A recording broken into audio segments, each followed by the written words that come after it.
Security. This woman refuses to leave first class. The white businessman's voice cut through the cabin like a blade. His designer watch caught the overhead light as he slammed his palm against the armrest. I want her removed from this section immediately. Keisha Washington adjusted her navy blazer and remained seated in 2B, her expression unchanged. The man in 2A mid-50s, expensive suit, wedding ring that probably cost more than most people's cars, stood over her like a judge delivering a verdict. Finally, someone's doing something about this, his wife whispered loud enough for half the cabin to hear. Flight attendant Ashley approached reluctantly, tablet trembling in her hands. Behind her, 2 security officers appeared at the aircraft door. Phones emerged from pockets. The show was about to begin. Have you ever been kicked out of somewhere you rightfully belonged, simply because of how you looked? 30 minutes earlier, American Airlines Flight 447 had been just another Tuesday evening departure from JFK to Atlanta. Now it felt like a courtroom with Brad Morrison as the self-appointed prosecutor. I don't care what her ticket says, Brad announced to anyone listening. Get her out of here. Ashley clutched her tablet tighter. Sir, if you could please... Please what? Brad's voice rose another octave. I paid $2,400 for first class. I shouldn't have to deal with this. He gestured at Keisha like she was a piece of misplaced luggage. Jennifer Morrison pulled out her iPhone, angling it toward Keisha's seat. This is going straight to Facebook, she muttered. People need to see what's happening to air travel these days. Keisha opened her briefcase, sleek black leather, with a small gold seal near the handle that most passengers wouldn't notice. She retrieved a folder and placed it calmly on her lap, fingers drumming once against the armrest. Ma'am, Ashley's voice cracked slightly, we do have available seats in economy class. Perhaps there's been some confusion with your booking? The suggestion hung in the air like smoke. 3 rows back, Mike Brooks in seat 3C discreetly opened Instagram Live.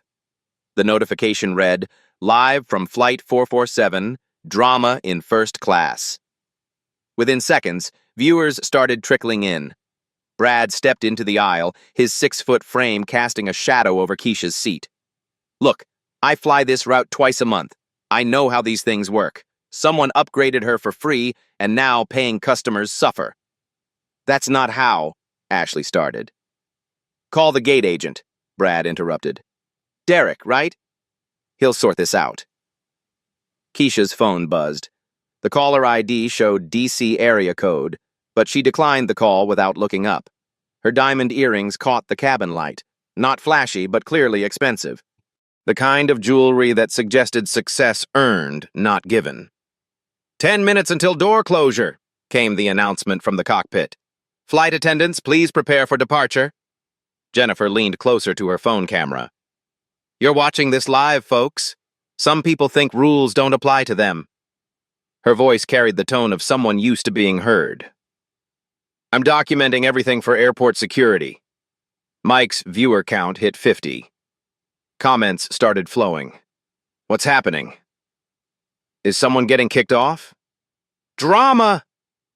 Derek Williams, the gate agent, appeared at the aircraft door.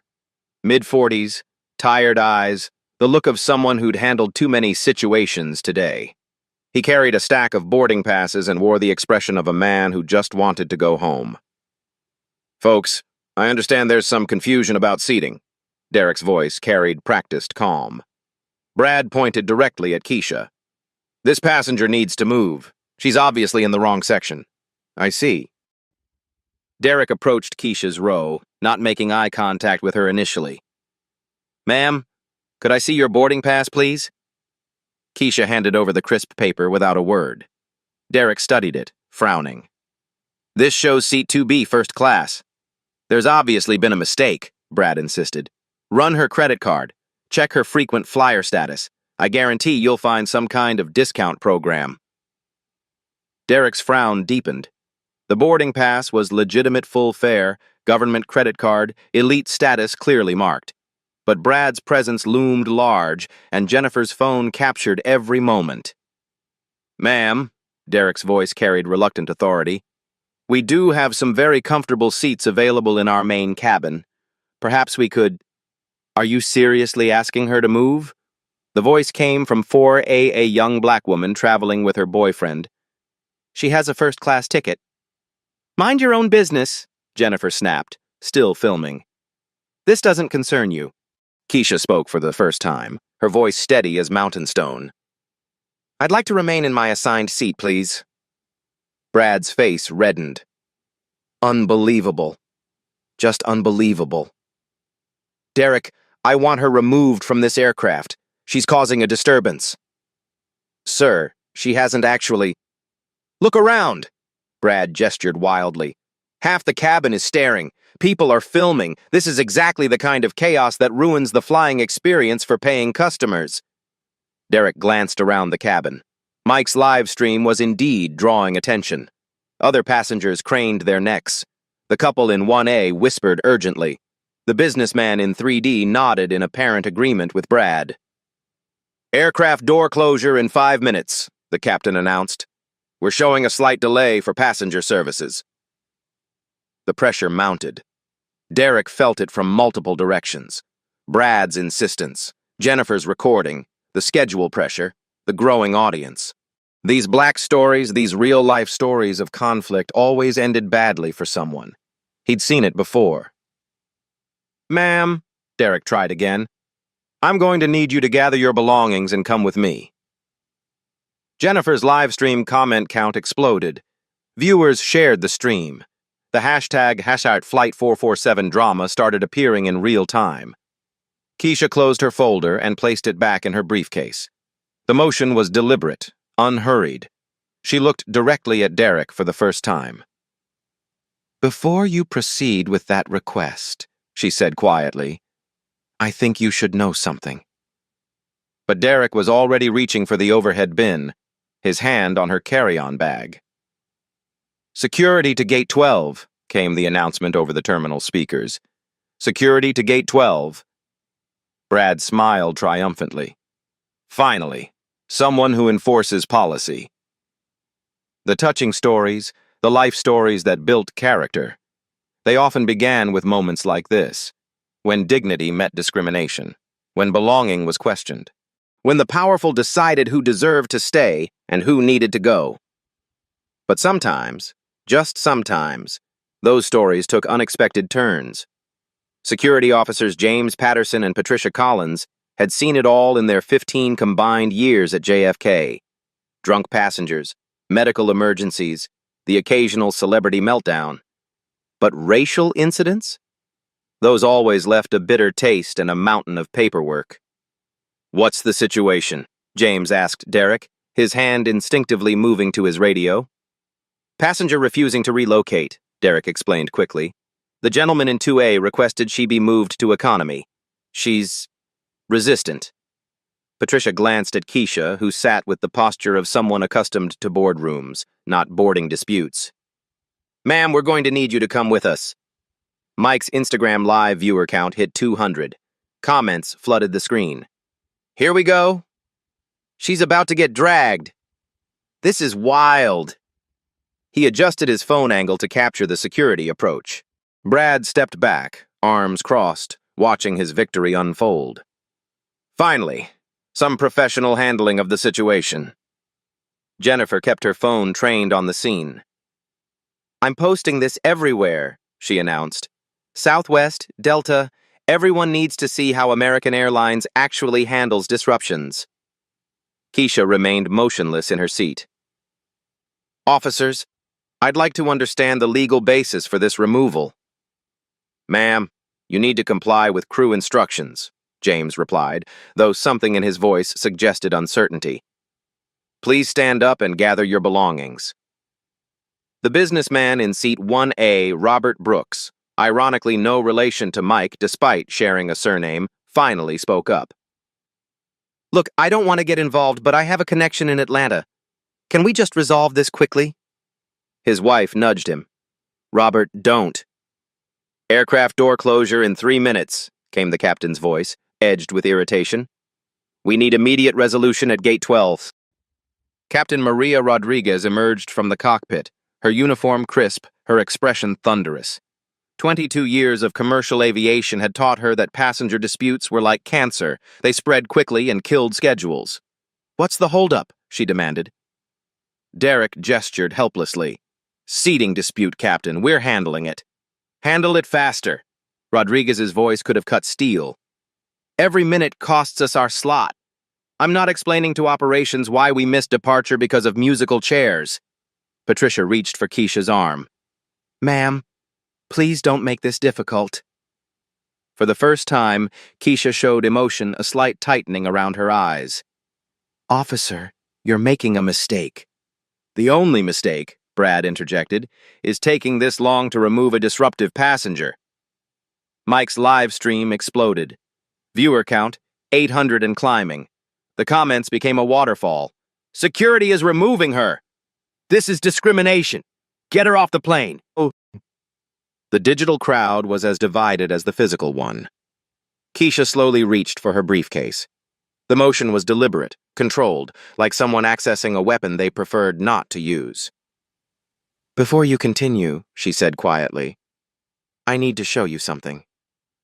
Derek shook his head. "Ma'am, the time for negotiations has passed." James moved closer.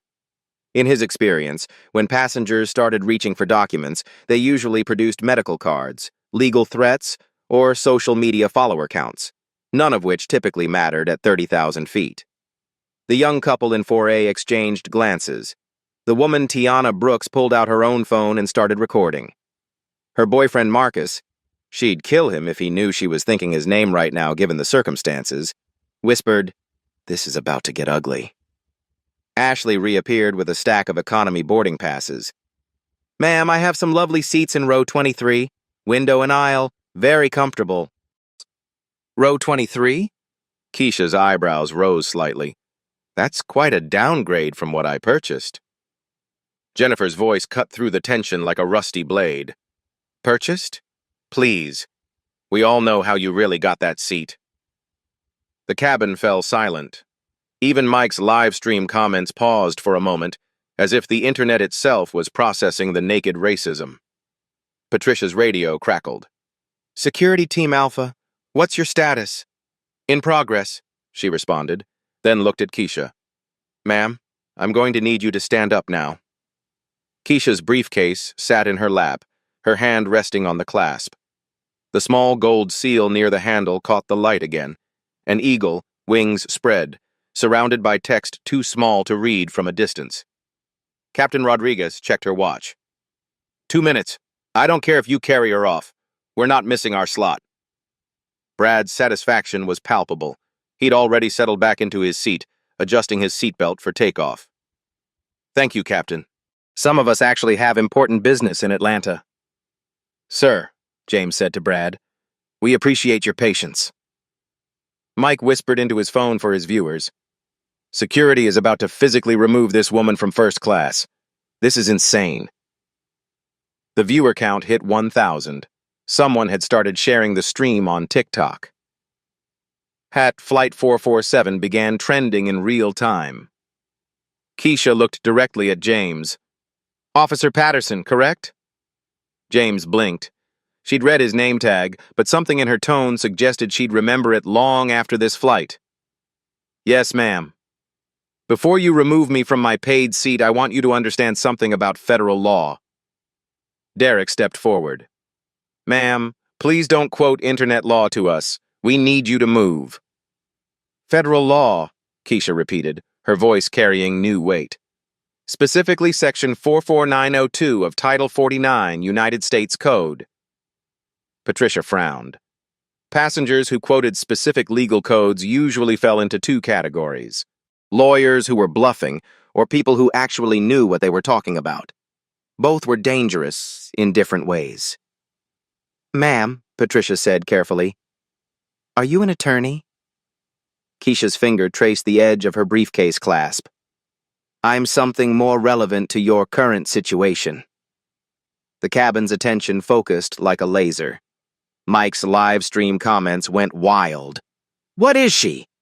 She knows the law. This is getting good." Robert Brooks leaned forward despite his wife's protests. His legal training from 20 years ago suddenly felt relevant.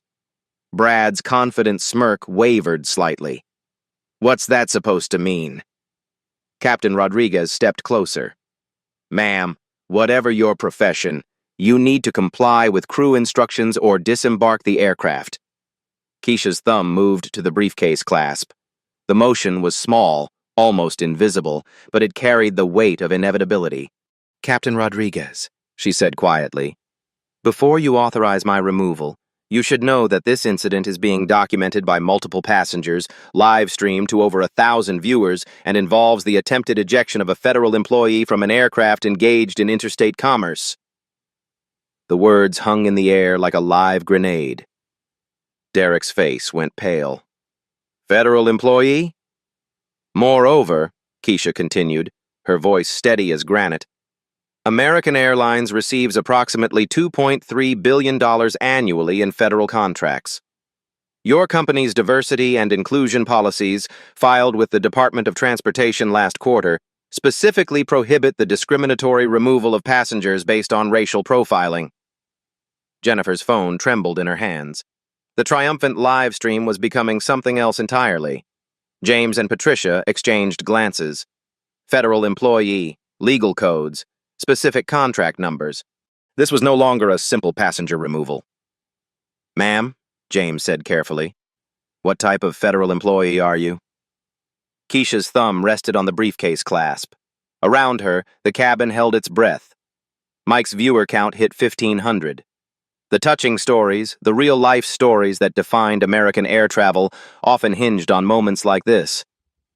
I think, she said quietly, it's time you found out. The briefcase clasp opened with a soft click that somehow echoed through the cabin like a gunshot.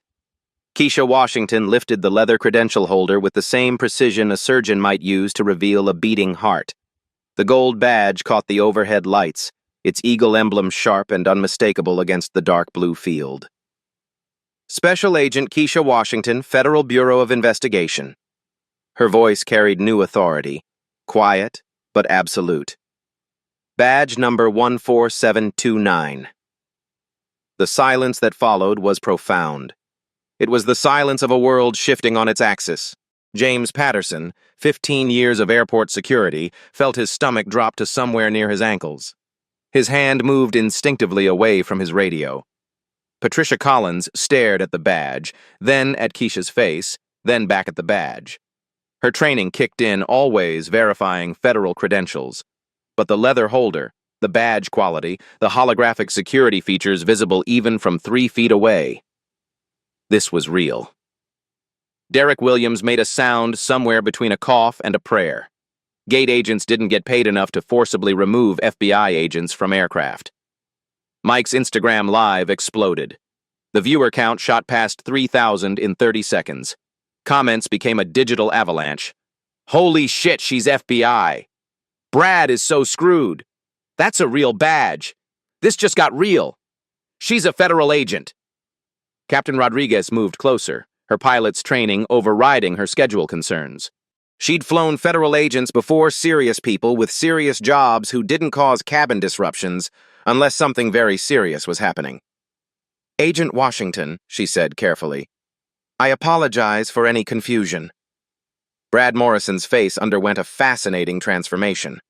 Confident superiority melted into confusion, then dawning horror as the implications crashed over him like a cold wave. His mouth opened, closed, opened again. No sound emerged. Jennifer Morrison's phone trembled in her hands. Her triumphant live stream of problem passenger removal had become something far more dangerous. The delete button suddenly seemed very appealing. Oh my God, whispered the woman in 4A. Her boyfriend grabbed her hand, both of them staring at the badge in Keisha's steady grip. Ashley, the flight attendant, looked like she might faint. In 6 years of commercial aviation, she'd never been part of a crew that nearly forcibly removed a federal agent. Keisha's voice remained calm, professional.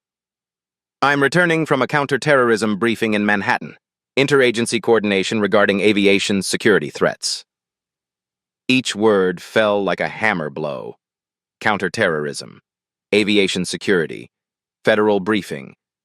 Robert Brooks, in 1A, corporate lawyer that he was, immediately understood the legal earthquake unfolding 3 rows behind him. Federal agent, civil rights violation, recorded evidence. His company's legal department would have a collective heart attack. Agent Washington, James managed, his voice hoarse. We had no idea. We sincerely apologize. Patricia stepped back, creating distance between herself and what was rapidly becoming a federal incident. Ma'am, if you'd known what? Keisha's question was surgical in its precision. If you'd known I was a federal agent, you wouldn't have attempted to remove me from my assigned seat? What about other passengers who aren't federal agents? Do they not deserve the same treatment? The questions hung in the air like indictments. Brad finally found his voice, but it came out as a croak. I didn't know. Keisha turned her attention to him for the first time since the badge was revealed. Her gaze was steady, measuring. Mr. Morrison, isn't it? You demanded my removal based on what exactly? Mike's viewer count hit 5,000. Someone had cross-posted to TikTok, Twitter, and Facebook. Hatch at Flight 447 FBI was gaining momentum across platforms. The seat, I thought... Brad's usual corporate confidence had evaporated completely. You thought what? Keisha's voice remained level, but there was steel underneath. That a black woman couldn't legitimately afford first class? That my presence somehow diminished your travel experience? Jennifer Morrison frantically swiped at her phone, trying to delete her earlier posts. But the internet is forever, and screenshots were already circulating. Captain Rodriguez stepped forward. Agent Washington, on behalf of American Airlines, I want to formally apologize. This should never have happened. Keisha nodded slightly. Captain, I appreciate that. But we need to address the larger issue here. She gestured toward her phone, which had been buzzing intermittently. I've received 4 calls in the past 10 minutes, 3 from colleagues who've seen the live stream, and 1 from my supervisor at the Bureau. Derek felt his career flashing before his eyes. Supervisor at the Bureau. This was going straight to the top of American Airlines' corporate structure.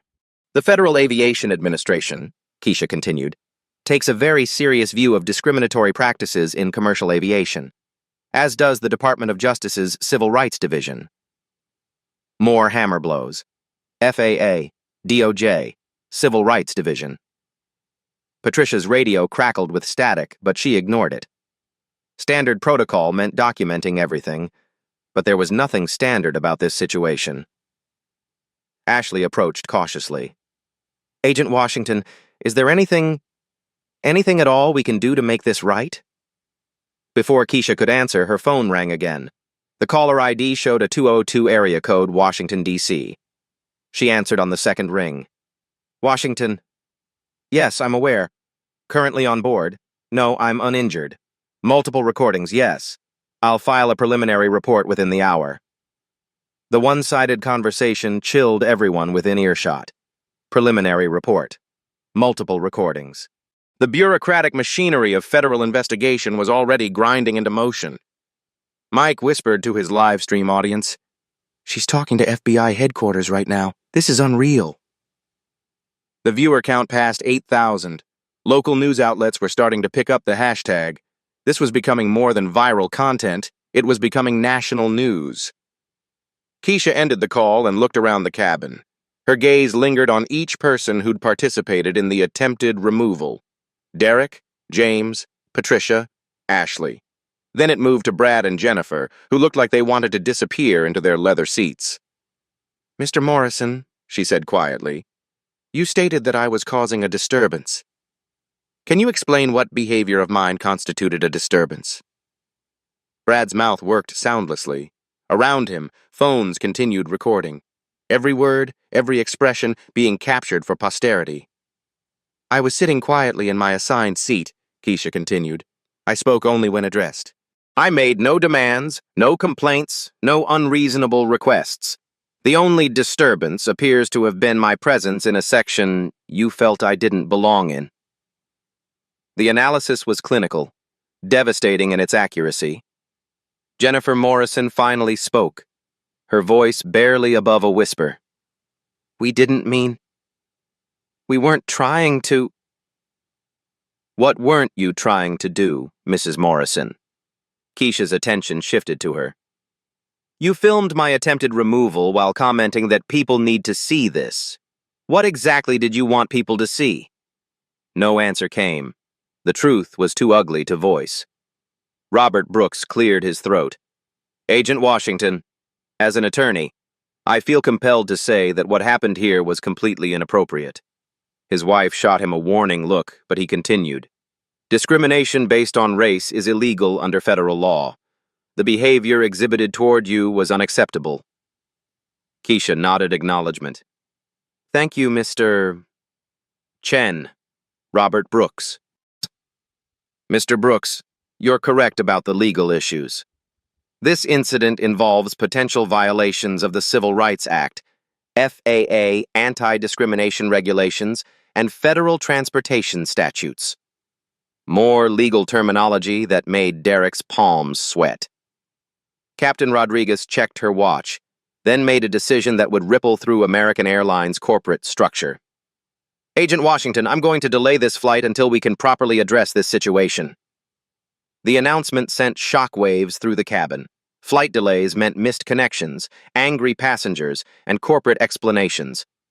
But forcibly removing an FBI agent would mean federal investigations, congressional hearings, and career-ending lawsuits. Tiana Brooks in 4A had been recording everything on her phone.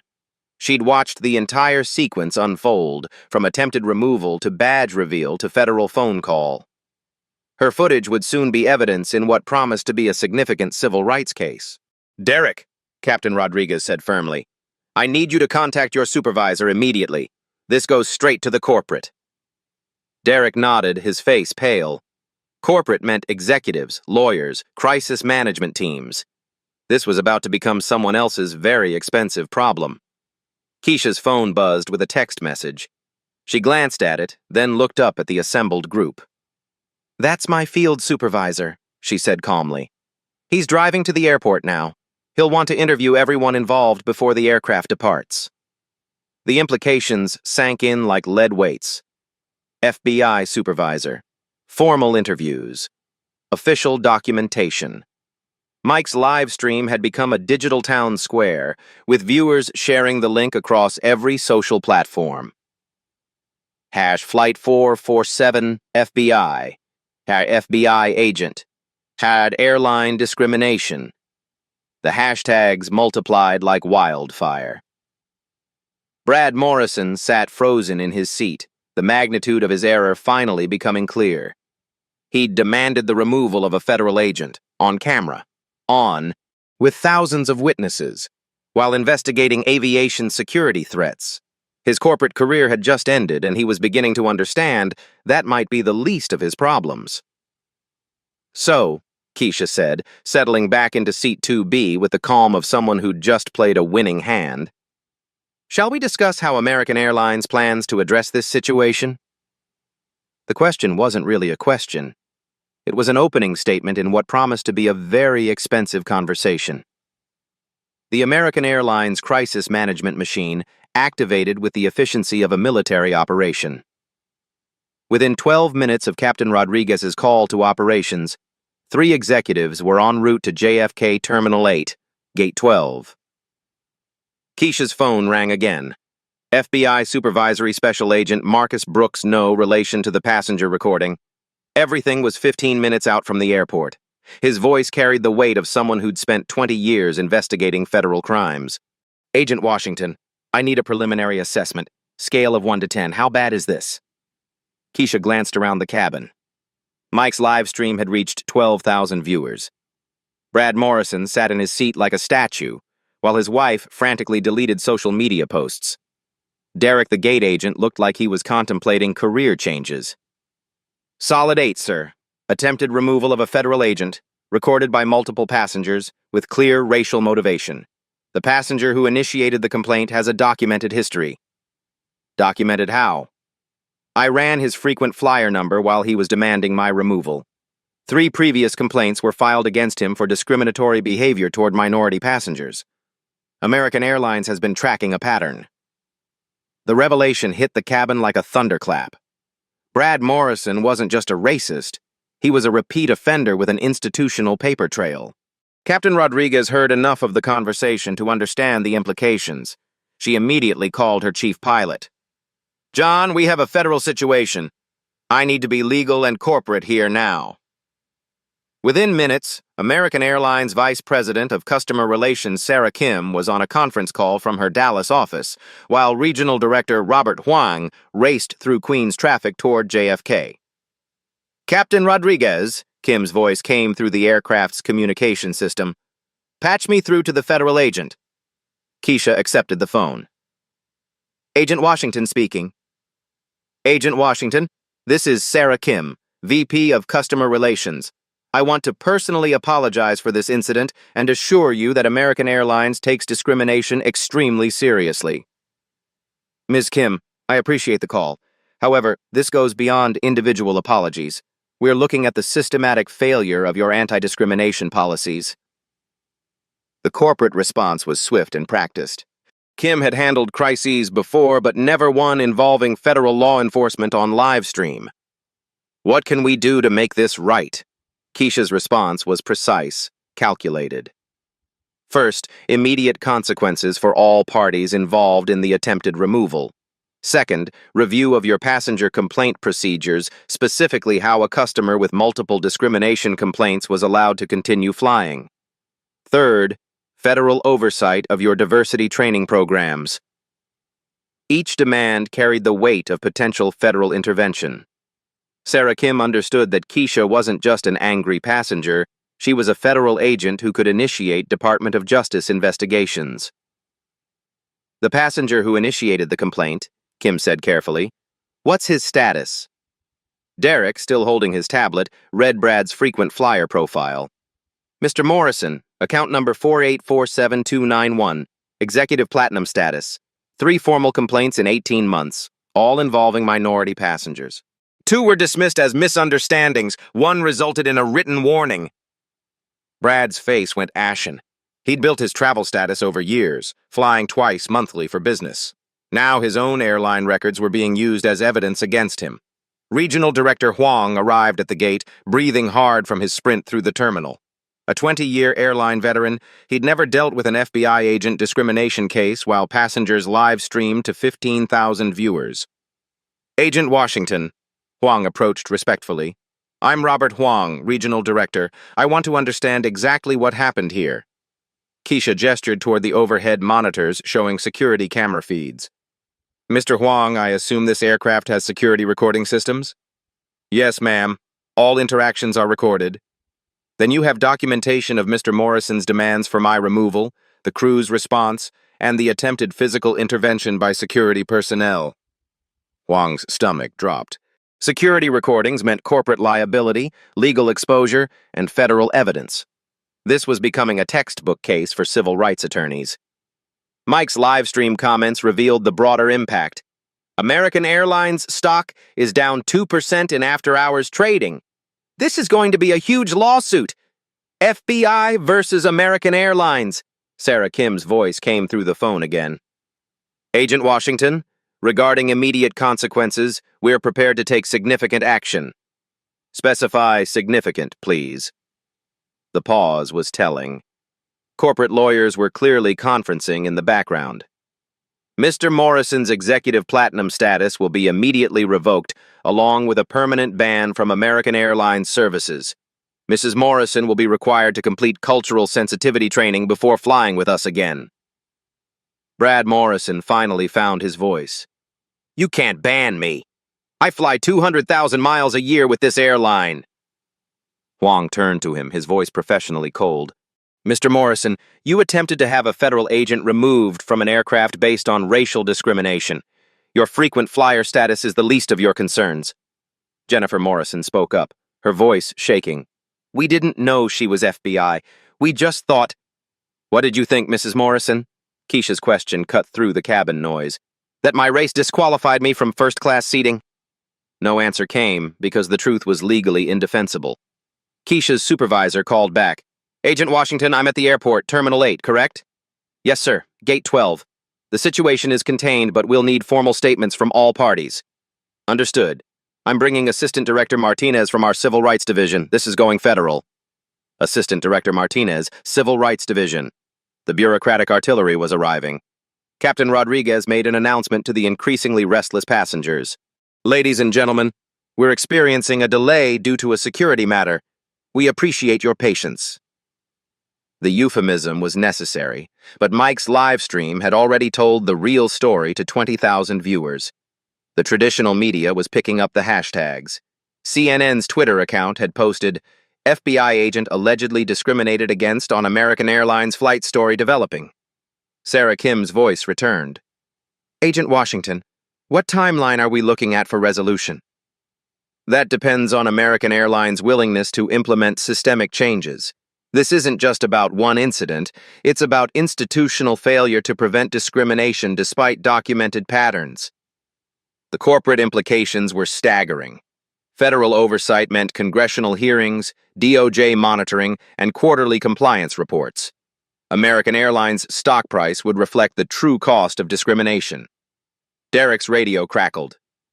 Gate 12, this is operations. Media crews are requesting access to the terminal. How should we respond? The story had broken into mainstream news. Television crews, radio reporters, digital journalists, all converging on JFK to cover the FBI agent discrimination case.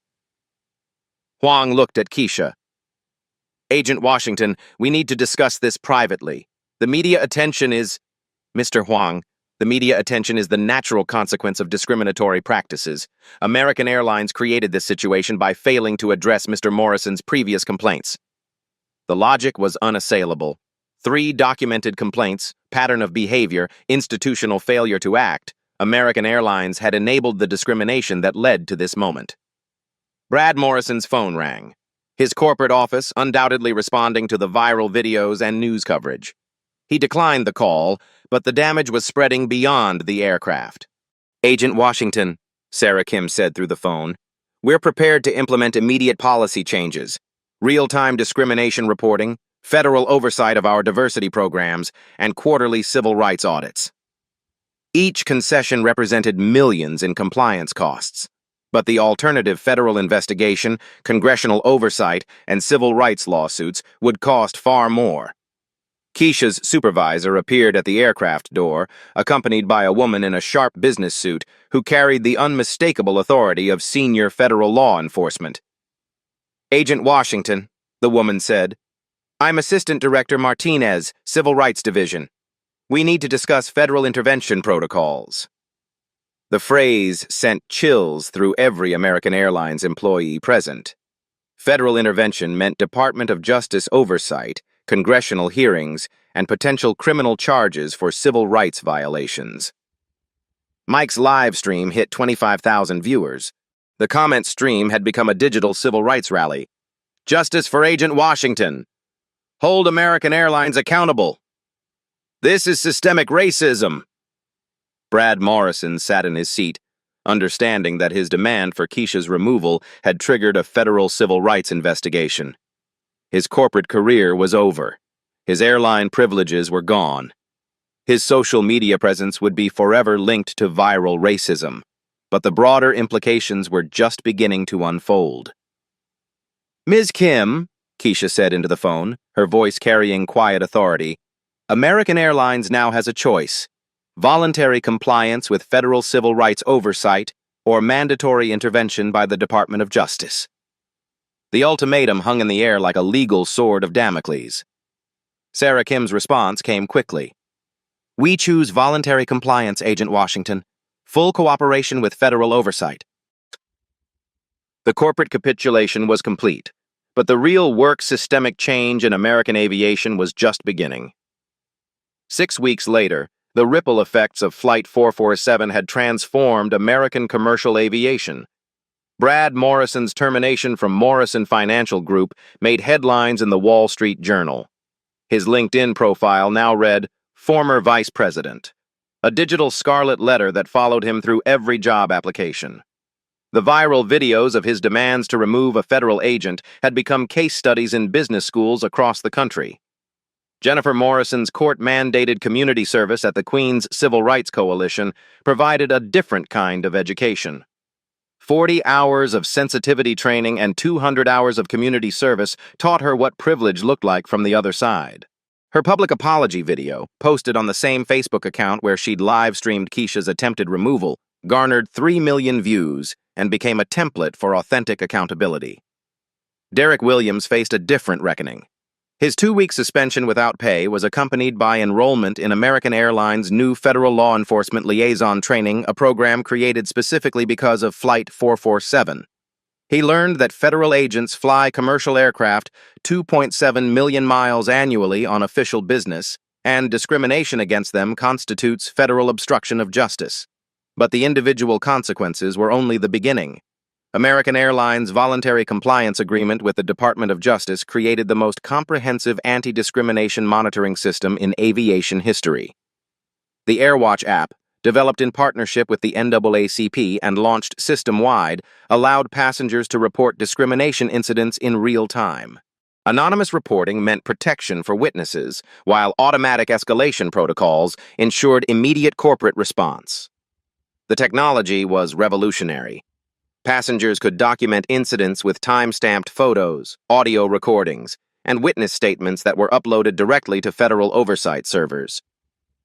Within 60 days of launch, the app had processed over 400 discrimination reports across all major airlines, proving that Flight 447 wasn't isolated, but symptomatic. Captain Rodriguez, promoted to Chief of Flight Operations after her decisive handling of the crisis, implemented new crew training protocols. Every American Airlines employee now completed quarterly bias awareness education, with federal monitors randomly auditing training sessions. The program became so effective that United, Delta, and Southwest adopted similar systems voluntarily rather than wait for federal mandates. The financial impact was significant but sustainable. American Airlines' quarterly diversity compliance budget increased to $12 million annually, but the alternative federal investigations and civil rights lawsuits would have cost exponentially more. Stock analysts noted that proactive compliance actually improved long-term profitability by preventing discrimination-related legal exposure. Mike Brooks's Instagram live recording of the incident became the most watched civil rights documentation in social media history. His 25,000 live viewers had grown to over 50 million total views across platforms. He parlayed the viral moment into a digital activism career, launching the Accountability Airways channel that monitored discrimination in travel and transportation. But the most significant change was systemic. The Federal Aviation Administration, responding to congressional pressure and DOJ recommendations, issued new regulations requiring all commercial airlines to implement bias monitoring systems. The Keisha Washington Protocol, officially designated as Federal Aviation Regulation 121.3, mandated that passenger complaints alleging discrimination be automatically escalated to federal oversight within 4 hours. Regional Director Robert Huang, initially terrified by the federal scrutiny, discovered that transparency actually improved operations.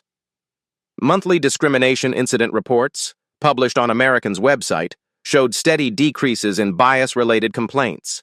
Passengers appreciated the accountability, and employee morale improved when discrimination wasn't tolerated.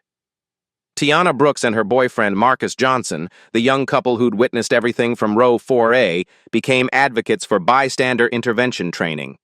Their foundation, Speak Up in the Sky, trained airline passengers to safely document and report discrimination incidents. The program expanded beyond aviation to address bias in hotels, restaurants, and other public accommodations. The broader aviation industry transformed rapidly.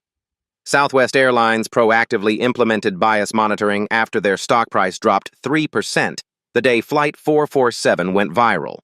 Delta launched a partnership with the Southern Poverty Law Center for Discrimination Prevention Training.